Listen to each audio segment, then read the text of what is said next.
This background technique is called a watercolor drip painting or drip background, and it works great with an additional background technique such as a vignette for your final project.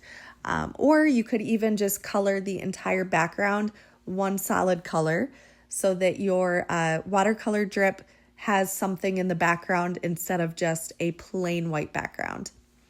But to get started with your watercolor drip painting, you're going to want to make sure that the very top border has a lot of water added onto it.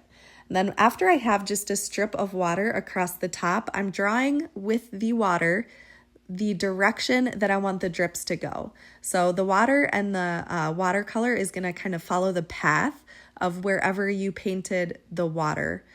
So find a few spots where you want that watercolor to drip around the outside of your drawing and start adding a layer of paint to the top here. Make sure it's very watered down so that it will want to drip and run when you tilt your paper. So now I'm going to tilt my paper, and you might need to kind of shake it a little bit, but you'll start to see the watercolor dripping down. And again, it's following the path where I put the water, where I wanted it to go.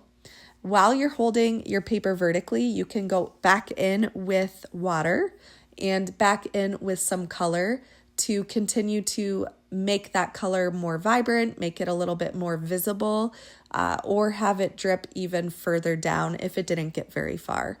You could even start to bring in a second color here. So in a minute, I'll go in with some orange. But think about what colors are going to work well together. Usually colors next to each other on the color wheel blend the best together. So don't get too crazy doing a rainbow in the background. Think about what colors work well with what you have on your focal point, and then what colors are going to drip together well as you're doing the drip painting.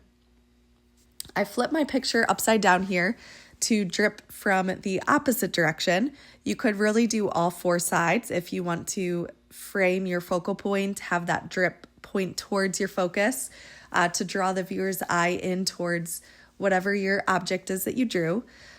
But again, I'm just doing the upside down here so you can see what those look like, having two different directions in the same one. I'm painting with the red and creating a path for it with the water that I want it to follow, and just continuing to add more water if it's not starting to drip. It will eventually drip down if you add more water to it, and then a little bit more paint as well.